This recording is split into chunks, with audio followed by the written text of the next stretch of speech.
All right, y'all gone. Go ahead. Shalom Israel. First and foremost, want to give all praises to Yahawashi. Hashem, Yahawashi. Okay, double honors to the elders and the apostles, GMS, pushing this truth to the four corners of the earth, pushing their lives to do so, whether it be raining, snowing, sunny, okay? And we're going to go ahead and get to this quick lesson. First, Revelations. All right, I got Revelations, first chapter, verse 12, verse 13. In the midst of 7 candlesticks, one unto the Son of Man, clothed with a garment down to the foot, and a girt about the paps with a golden girdle. So it's describing the Son of Man, the return of the Son of Man, coming back to the earth, and he has a golden belt on. His head and his hairs were white like wool, as snow. His head and his hairs were white like wool. White like wool. Why do we have this picture up in the churches right now on everybody's crosses that they're hanging around their neck? That ain't what that's describing right now. And white like wool. There's only one type of people. This is white. That got woolly hair. This is woolly hair. That's woolly hair right there. This is woolly hair. Look up on Google. Look up an image of a sheep. Don't just picture it in your head, but look it up, and you could really get into depth on how much it resembles that hair, and not just curly hair.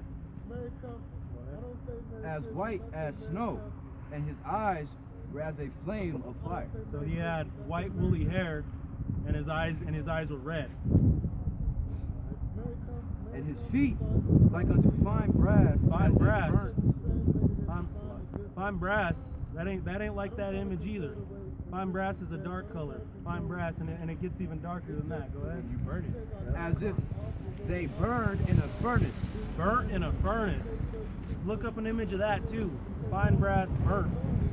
And that gets real dark. That ain't nothing like what they have today. If you bring this out to your preacher, he's gonna go off. He's gonna go off.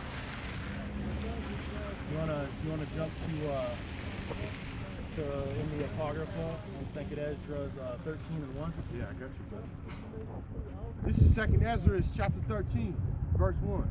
And it came to pass after 7 days, I dreamed a dream by night. So he's having a prophecy. He's having a dream of what's about to happen here in the future, in the near future to come. And like we just read in Revelations, that the Lord isn't a white man. And after all this wickedness they've done to the so-called minorities, to the so-called Negroes, that's about to come upon their head, and that's what this scripture is about to say.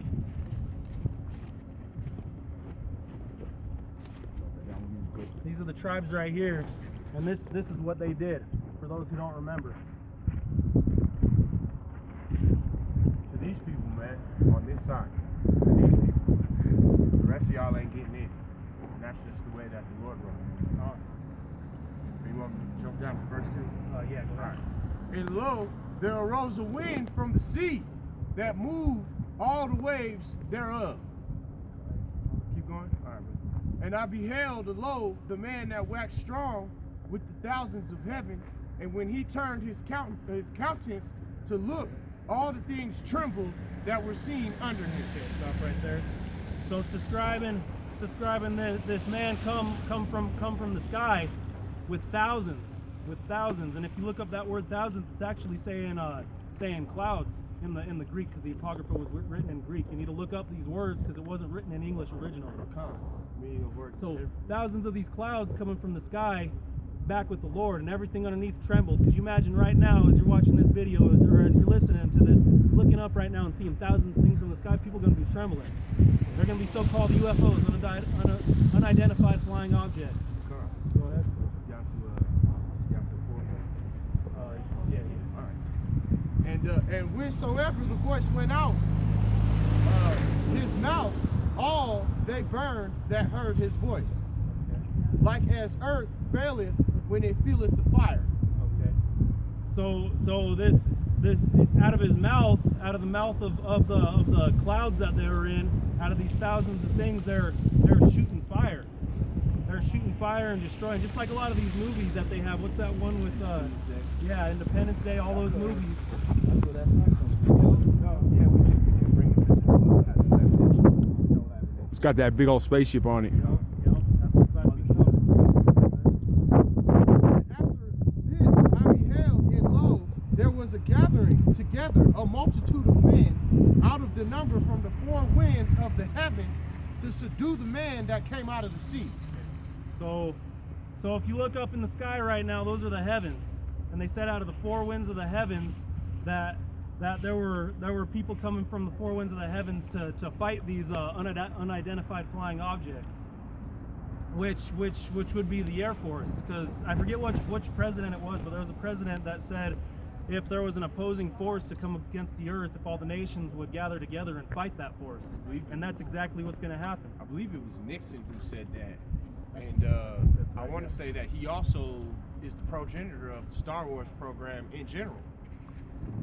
And that's a Which they still have today. Yeah, it's being it's actually more active today than it has ever been. The Star Wars program. And it's written in Obadiah that once you set your nest upon the stars, that hence you shall fall. So this is their judgment coming back for what they did to the Lord's people. All right, but okay, I got it. Down to 6. But I beheld, and lo, he had graven himself a great mountain and flew upon it. So you got to understand, these prophets, they didn't know what a plane was. They didn't know what any of this was, because this was written back in the day. So he's just describing it to the best of his knowledge, and he's saying that the thing that the Lord was flying on looked like a mountain. So it was huge. It was huge. He thought it was a mountain. That's how he described it. Go ahead. But when Salah. But I would have seen the region or place whereout the hill was graven, and I could not. So he's looking all around because he said it looked like a mountain, so he couldn't find this mountain because it wasn't a mountain.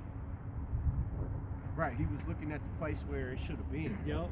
Or where this mountain should fit into the horizon, and it didn't. Because he was, like you said, looking into the heavens. I'm going down to 8. And after this, I beheld, lo, all that they were gathered together to subdue him were sore afraid, and yet durst fight. So Revelation says that the Lord's a man of war. You know, and they be teaching you that he's coming back with Tootsie Rolls. No, this is the judgment coming back to the earth. So these men that went to subdue him, all these Air Force, all these planes that went to go after him, they were afraid, which granted they should be.